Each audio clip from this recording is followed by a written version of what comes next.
चीन को जवाब, इस चौथे अंक में हाजिर हूं आपके सामने फिर एक बार और स्वागत है। कल यकायक हमारे देश के प्रधानमंत्री नरेंद्र मोदी जी यहां लद्दाख में पधारे और उन्होंने सैनिकों को संबोधन किया।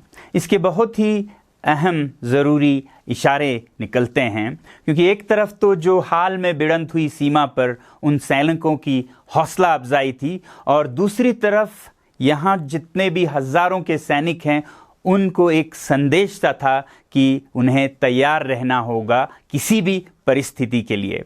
और परिस्थिति कोई भी हो सकती है, चीन का कोई मालूम नहीं रहता है। ये जो बहुत ही बड़े संख्या में सैनिक जमाव हो रहा है सीमा पर, या तो ये एक मनोवैज्ञानिक दबाव भारत पर डालने के लिए हो सकता है या फिर सच में युद्ध की तैयारी हो सकती है। मगर दोनों ही हालत में मेरे ख्याल से प्रधानमंत्री का यहाँ आना एक बहुत ही बड़ा संदेश था चीन के लिए कि अगर ये मनोवैज्ञानिक दबाव है तो उसमें हम आने वाले नहीं हैं, हम तैयार हैं किसी भी हालत के लिए। और अगर युद्ध की तैयारी हो तो फिर उसके लिए हम तैयार हैं। और इस इशारे से शायद चीन के आगे के फैसले पर बहुत असर होगा, और अगर वो युद्ध की सोच रहा है तो शायद दोबारा सोचने पे मजबूर होगा।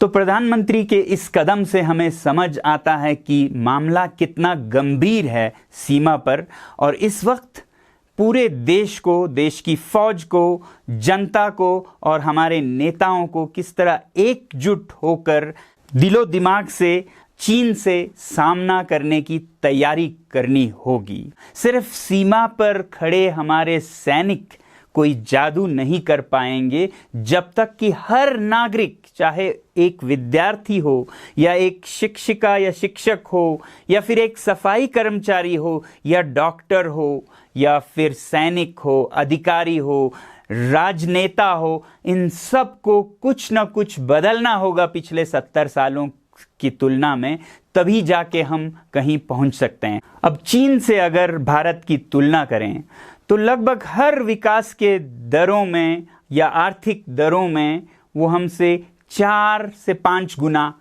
आगे है। 4 गुना अगर आगे है तो हम जिस तरह अभी चल रहे हैं उसी तरह चलते रहे तो पिछले 50 सालों में हम बराबर से 4 गुना छोटे हो गए उनसे, तो अगले 10 या 20 सालों में तो फिर 4 से 8 गुना छोटे, 8 से 16 गुना चीन से हम छोटे होते जाएंगे अगर हालत यही कायम रही। तो इस बार हमारा टक्कर चीन से है। चीन हमें हमारा दुश्मन नज़र आता है, मगर मेरा ये मानना है कि बहुत बार दुश्मन हमें बहुत कुछ सिखा जाते हैं, हमें बहुत तब्दीलियां ले आते हैं जो कि हमारे दोस्त भी नहीं कर पाते। अब देखिए, आप कोरिया का अगर उदाहरण ले तो कोरिया का दुश्मन रहा है जापान, जिसके अधीन वो गुलाम था, और लगभग हमारे साथ ही वो भी आज़ाद हुआ जापान से। मगर उन्होंने जापान की गुलामी या जापान को सर आंखों पर रखकर उनकी भाषा अपनी बनाकर स्कूलों में, दफ्तरों में प्रयोग किया, ऐसा नहीं हुआ। उन्होंने जापान के अधीन मानसिक रूप से होने के बजाय जापान को उसी के खेल में पछाड़ने का एक प्रण लिया 1948-1950 में। बल्कि हाँ, कोरिया तो हमारे से भी बदकिस्मत था। बहुत बड़ा जंग हुआ 1950 में और राख में से निकलकर उसने जापान का बराबरी करने का ठान लिया, और हर नागरिक, हर अधिकारी, हर नेता के दिमाग में भूत सवार था कि हम जापान को उसके ही खेल में हराकर ही छोड़ेंगे।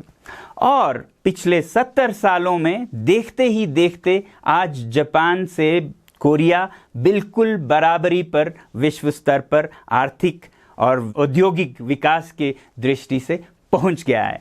तो जिस तरह कोरिया ने जापान को एक दुश्मन नहीं बल्कि एक प्रेरणा बना ली, एक ब्लेसिंग इन डिस्गाइज बना ली और अपनी उन्नति प्रगति 10 गुना के दर से करके जापान के बराबर पहुंच गया, क्या भारत वही नहीं कर सकता है चीन के साथ? तो भारत भी चीन को एक दुश्मन के बदले एक वेकअप कॉल की तरह भी बना सकता है और देखते ही देखते अपनी प्रगति को संगठित और सुनियोजित कर सकता है। इसके लिए मैं आप लोगों को आज एक फॉर्मूला देना चाहता हूँ। ये फॉर्मूला मेरा नहीं है, ये बहुत ही पुराने हमारे भारत की मेरे ख्याल से परंपरा में से है। एक कहावत है, तू शेर तो मैं सवा शेर। शेर शेर नहीं है, शेर एक किलो के लगभग का वज़न नापने का एक यूनिट है।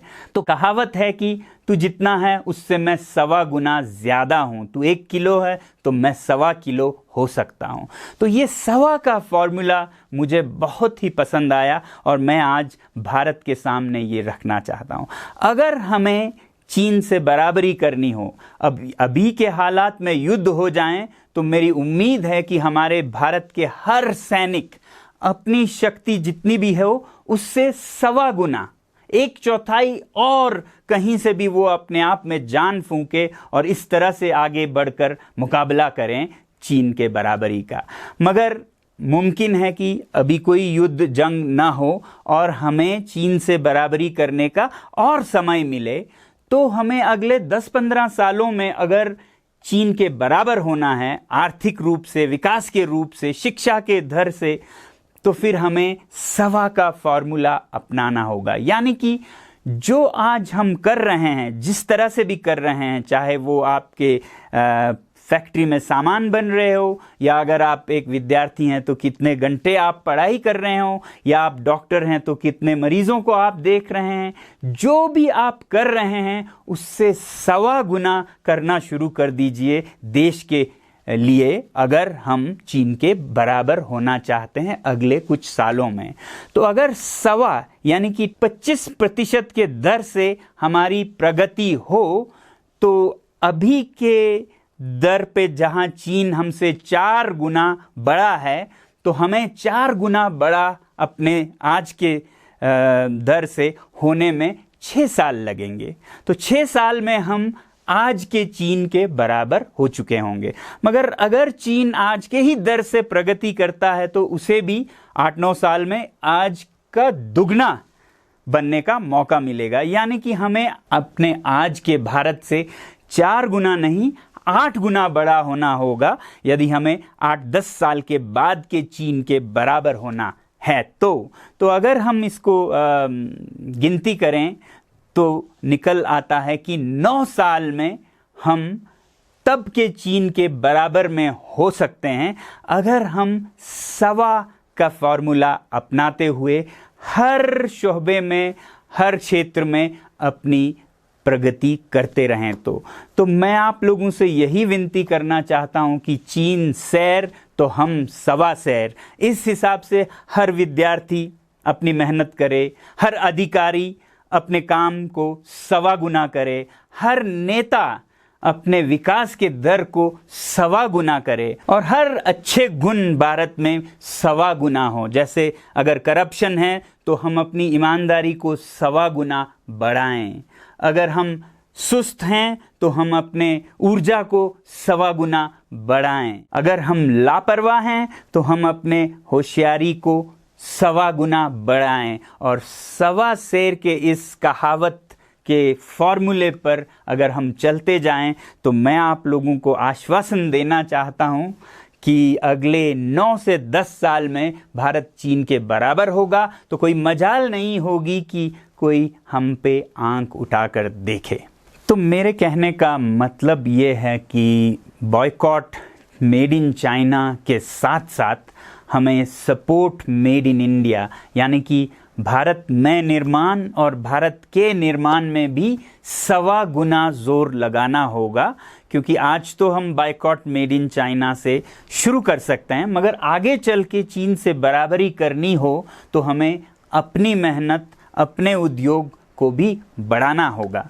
और ख़ासकर मैं अपने नेताओं से गुजारिश करना चाहूँगा कि वो एक दूसरे पर विश्वास सवा गुना बढ़ाएं, एक दूसरे पर इल्ज़ाम सवा गुना कम करें, ताकि हमारे देश में एकता भी सवा गुना बढ़े और 10 साल के बाद हम सचमुच चीन से कह सकें, तू शेर तो मैं सवा शेर।